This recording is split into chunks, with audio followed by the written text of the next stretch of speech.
We've come so far with these three, from promises made over bamboo shoots to promises kept through bleeding hands. And now, here they are, a family with a motorbike and everything still ahead of them. The morning after they brought the bike home, Nee was up before dawn. James heard her before he saw her small footsteps padding across the floor, the creak of the door, then silence. He got up, found her standing in the yard, just looking at the Honda Wave like it might vanish if she blinked. "Can't sleep?" he asked quietly. She jumped, then grinned. "I wanted to make sure it was real." James understood. He'd done the same thing an hour earlier, standing in the darkness, touching the handlebars, feeling the solid weight of something earned. "Where should we go first?" Nee asked. "On our first real trip?" James thought about it. They'd ridden home yesterday, ridden around the village. But she was right. Those weren't real trips. Those were just arriving. A first trip needed to mean something. "I don't know yet," he said, "but we'll know when it's time." That time came 3 days later. Diep was in the kitchen baking the promised 24 banana cakes for the cellar when she stopped mid-stir. James looked up from where he was helping Nee with homework. "What's wrong?" "Nothing's wrong." Diep set down the spoon. "I just realized we've been so focused on getting the motorbike, we forgot something." "What?" "We never thanked them." She gestured vaguely toward the mountains. "Everyone who helped. Mr. Than who found you work. Mrs. Hoa who paid Nee.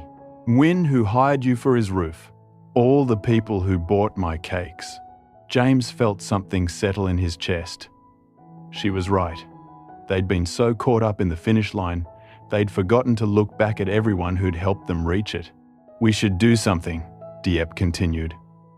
"Something to show we remember. That we're grateful." Nee's hand shot up like she was in class. "I know. We could bring them gifts, use the motorbike to deliver them." And there it was, the first real trip.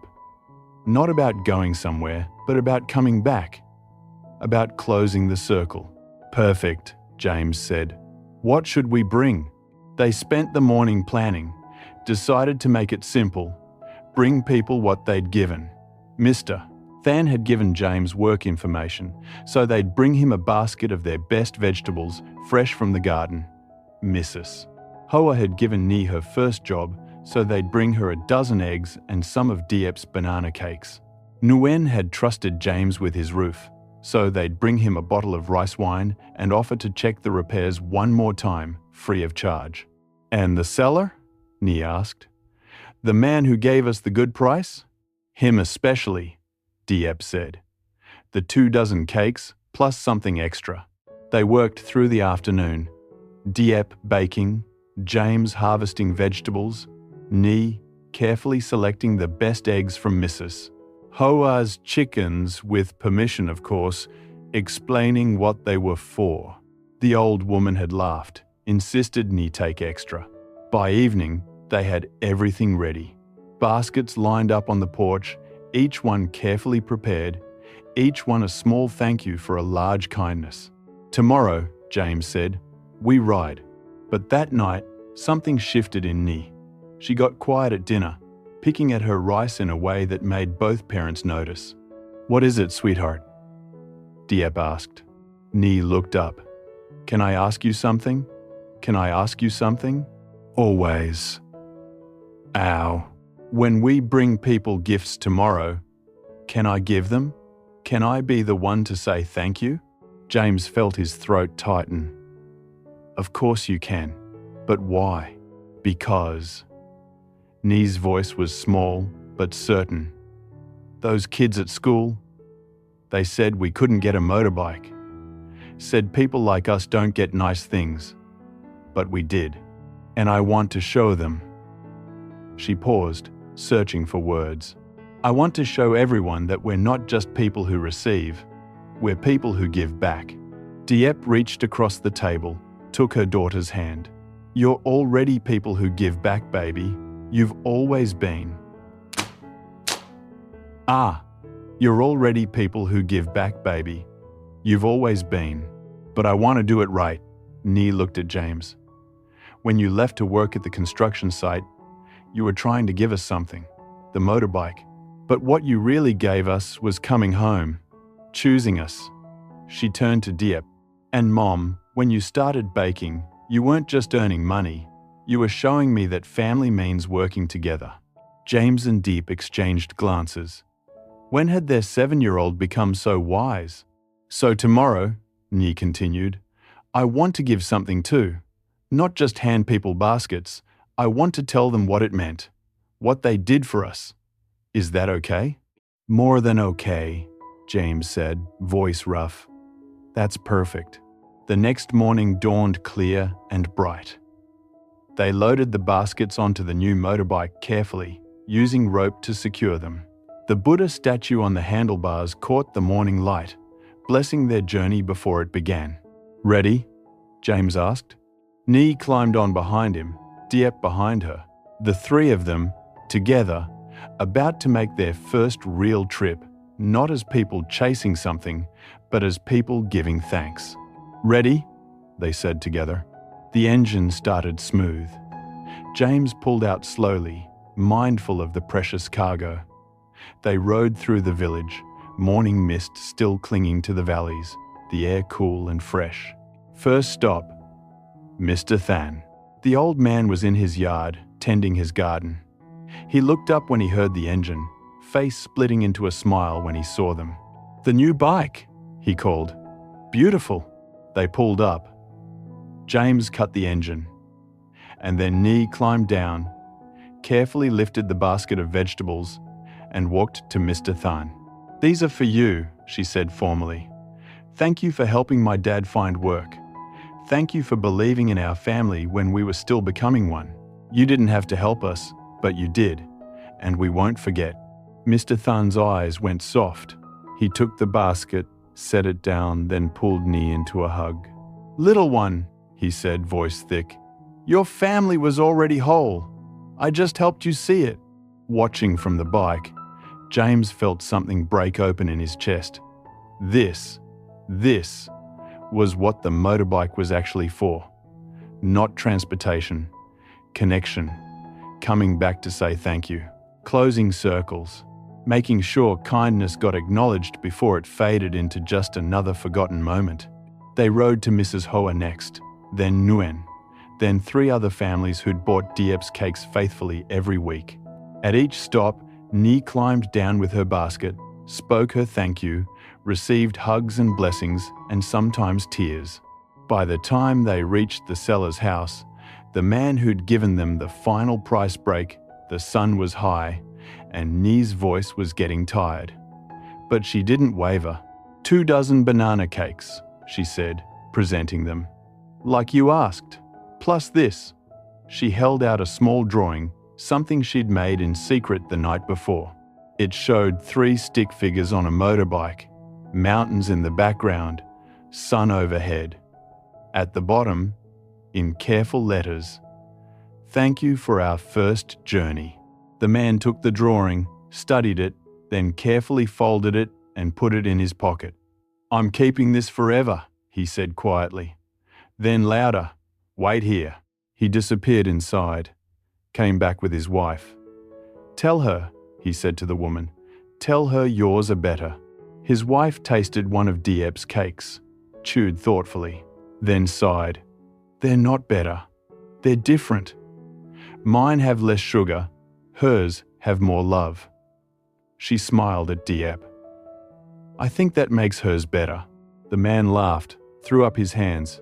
Finally, she admits it. They all laughed then. Standing in the morning sun, strangers becoming neighbours, a motorbike purchase becoming something more. Becoming family in the way villagers make family slowly, through shared moments and honest words and banana cakes that taste like home. Riding back, Nee leaned forward. Dad? Yeah? I think I understand now. About the motorbike. What do you understand? It was never about having it. It was about becoming the people who could earn it. Together. James's hands tightened on the handlebars. Behind him, he felt Diep's arms squeezed tighter around his waist. That's exactly right, sweetheart, he said, That's exactly right. They rode home in the midday heat, the motorbike humming beneath them, empty baskets rattling gently where full ones had been. But halfway back, James felt his phone buzz in his pocket. He pulled over, checked it, a text from a number he hadn't seen in 8 months, his father. "We need to talk. It's important." James stared at the screen. Diep leaned forward. "What is it?" He showed her.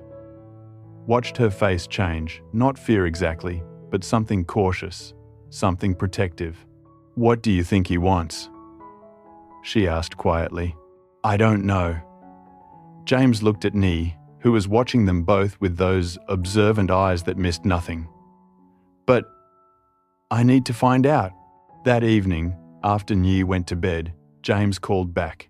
His father answered on the second ring. "James." The voice was the same, commanding, certain, used to being obeyed, but there was something underneath it now. Something James had never heard before. "Thank you for calling. What do you want, Dad?" A pause. Then, "I want to see you. Talk face to face. There's something I need to say. So say it now. Not like this. This needs to be in person." Another pause. "I'm asking, James. Not demanding. I'm asking if you'll meet me." James felt the old instinct rise up, the automatic yes drilled into him by years of being the obedient son. But that son was gone, dead and buried in a mountain village. The man who remained had a family that came first. "I need to think about it," James said. "I understand." "But James," his father's voice softened, "I'm not calling to fight. I'm calling to fix something, if I can." They hung up. James sat on the porch, staring at the motorbike gleaming under the moonlight. Diep came out, sat beside him. "You're going to meet him," she said. "Not a question. I don't know. Part of me wants to just ignore it. Pretend he doesn't exist." James looked at her. "But another part wants closure," Diep finished. "Real closure. Not just running away, but actually ending it properly." "Yeah." She took his hand. "Then go. Meet him. Hear what he has to say." She squeezed. "But come home after. Promise me you'll come home." "Always," James said. "I'll always come home." He arranged to meet his father 3 days later. Neutral ground, a small cafe in the town between the village and the city. Halfway. Neither man's territory. The morning he left, Nee grabbed his sleeve. "You're coming back? Right?" "Nee, before dinner," James promised. "I'll be home before dinner." "You swear?" He knelt down, looked her in the eyes. "I swear. On the motorbike. On this family. On everything that matters, I'm coming back." She nodded, satisfied. Watched him ride away on the Honda Wave, Diep's hand on her shoulder. The cafe was small, quiet. His father was already there, sitting in the corner. James almost didn't recognize him at first. The man had aged. Not just older, but smaller somehow. Less certain. The armor he'd always worn, the suits, the power, the absolute conviction seemed to have slipped. "James." He stood, extended his hand. James shook it, sat down across from him. "You wanted to talk." "I did. I do." His father ordered tea for both of them, hands not quite steady. "I've been thinking a lot these past months. About choices. About what I said to you. About everything." "Dad, please, let me finish." The old man took a breath. "When you left, I was furious. Told myself you'd thrown away everything I'd built, everything I'd given you. But the truth is," he met James's eyes. "The truth is I was scared. Scared that if you could walk away from it all and be happy, it meant I'd wasted my whole life chasing the wrong things." James felt something shift in his chest. This was new territory. His father had never admitted fear before, never admitted doubt. "I had someone look into your life," his father continued. "Not to spy, just to know you were okay. And I saw the reports. Saw you working construction. Saw you farming. Saw you with that woman and her daughter." He paused. "Saw you smiling in every single photo. Really smiling. Not the smile you wore at board meetings. A real one." "Dad? What is this about?" "It's about me being wrong." The words came out rough, like they cost him something. "About me realizing that I taught you to measure success by money and power, but I never taught you how to measure happiness. Never showed you what actually matters." He reached into his jacket, pulled out an envelope. "This is yours. Your inheritance. The shares in the company. All of it." James stared at the envelope. "Didn't touch it. I don't want it." "I know. That's why I'm giving it to you." His father's smile was sad. "Because you're the only person I know who won't let it corrupt them, who won't chase it at the cost of everything else." He pushed the envelope across the table. "Take it, don't take it, sell it, keep it, whatever you choose. But I needed to give you the choice." Needed to say, he stopped, throat working. Needed to say, "I'm proud of you, for leaving, for choosing differently, for being braver than I ever was." James felt tears prick his eyes. "Dad, I can't undo the past, can't take back the things I said, but I can give you this." His father stood. "Your inheritance, your choice, and my blessing, for whatever that's worth." He put money on the table for the tea. "That's all I wanted to say." He turned to leave. "Wait." James stood. "That's it? You're just leaving?" His father turned back. "I'm giving you space, giving you the freedom to decide what kind of relationship, if any, you want with me going forward. No pressure, no demands, just an open door. If you ever want to walk through it."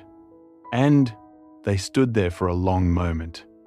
Then James did something he hadn't done in years. He stepped forward, hugged his father, felt the old man go rigid with surprise, then soften, arms coming up to return the embrace. "Thank you," James whispered, "for letting me go." "Thank you," his father whispered back, "for showing me what matters." They separated. His father nodded once, then walked out. James sat back down, stared at the envelope. Inside it was probably enough money to buy 100 motorbikes. 1,000. Enough to never work again.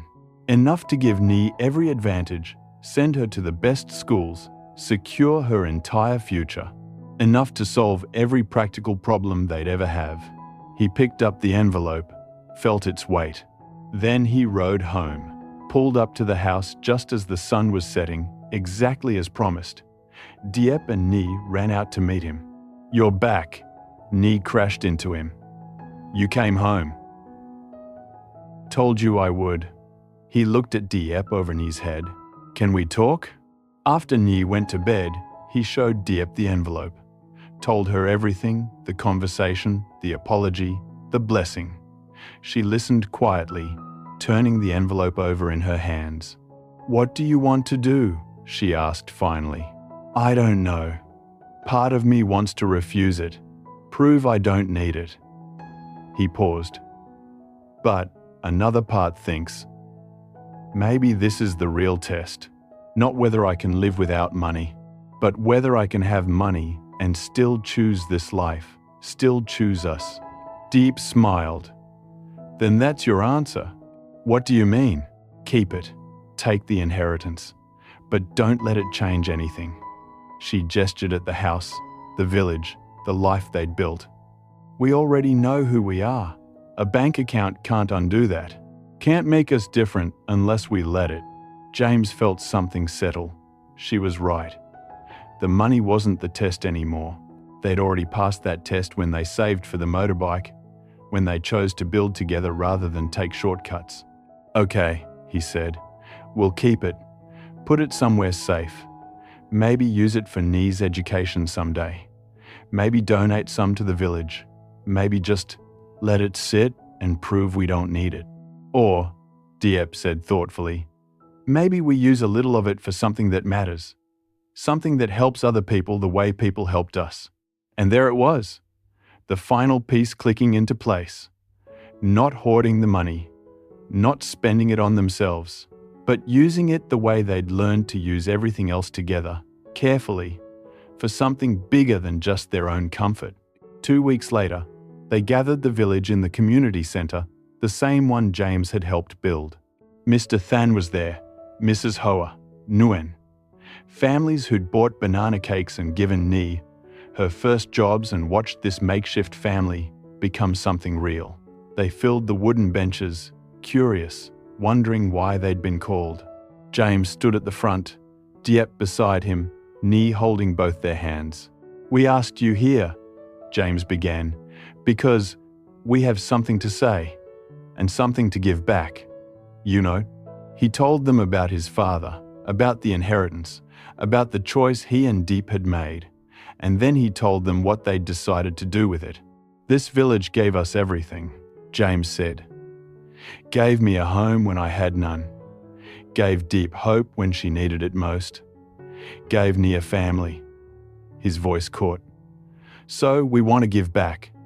We're setting up a fund for families like ours, families trying to build something honest, families who need a little help, a loan for equipment, money for school fees, emergency funds when things go wrong."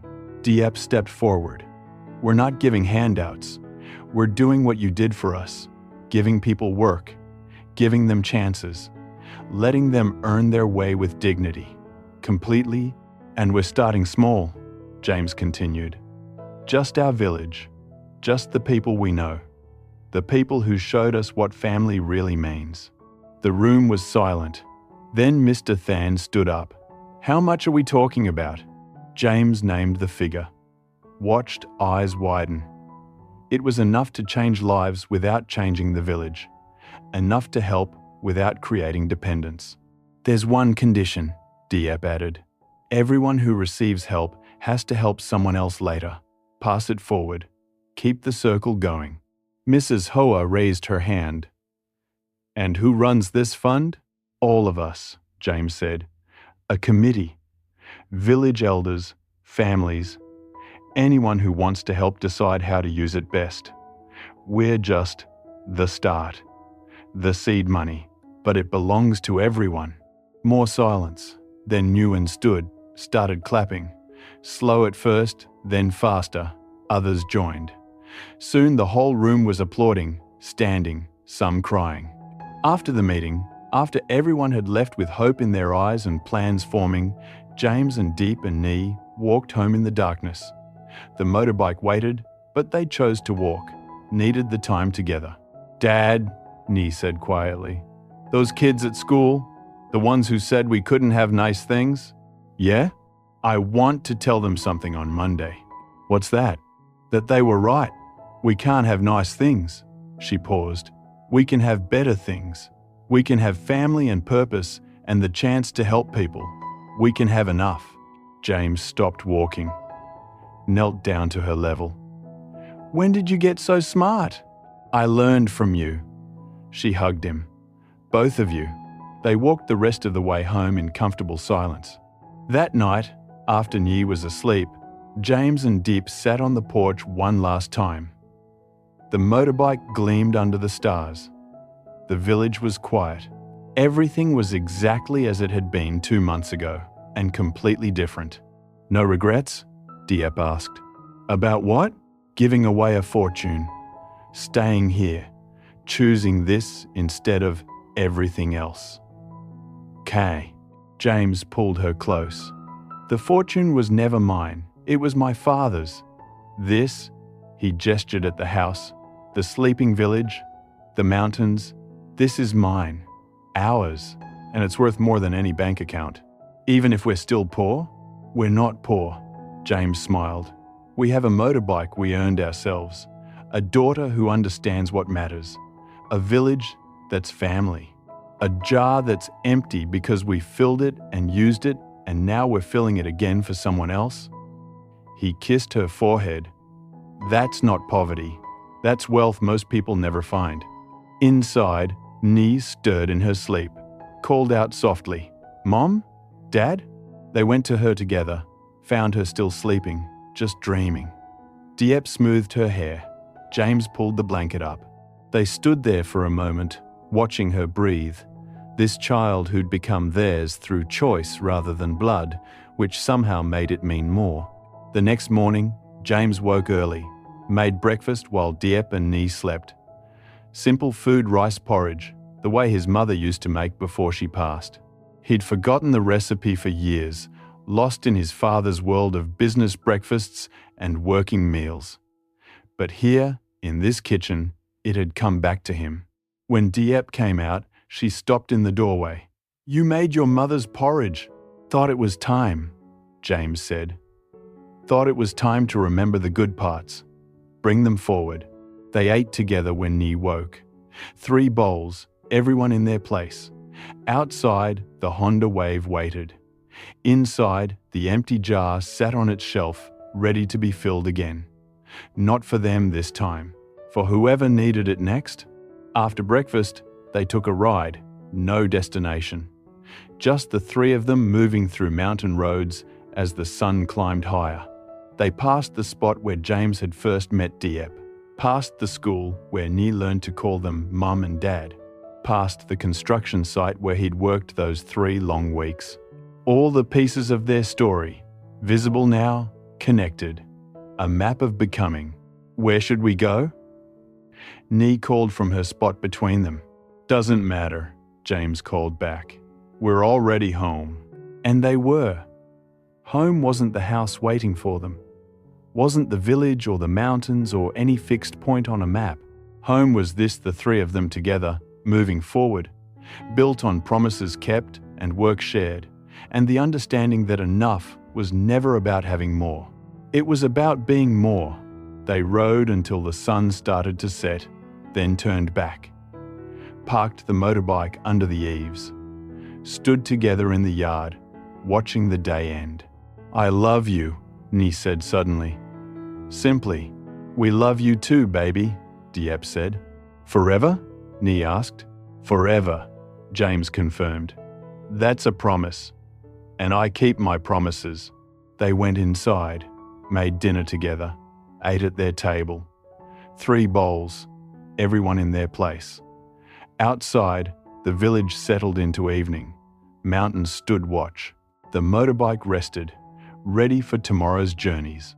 And in that small house, in that quiet village, a family that had been makeshift became permanent. A CEO who'd lost everything found what actually mattered. A woman and child who'd had nothing gained everything. Not because of money or power or any of the things the world said mattered, but because they'd chosen each other, built together, kept their promises, and learned that the best inheritance isn't what you receive, it's what you become while earning it.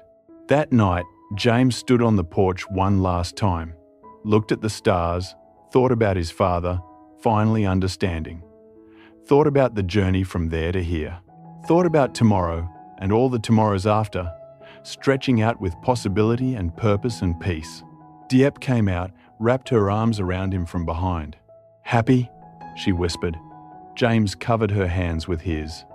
"More than I knew was possible. Good." She rested her head against his back. "Because this is it. This is our life now. This is what all of it was for." "I know," James said. "And it's enough. Not settling for less, not making do, but genuinely, completely, perfectly enough." And that was everything.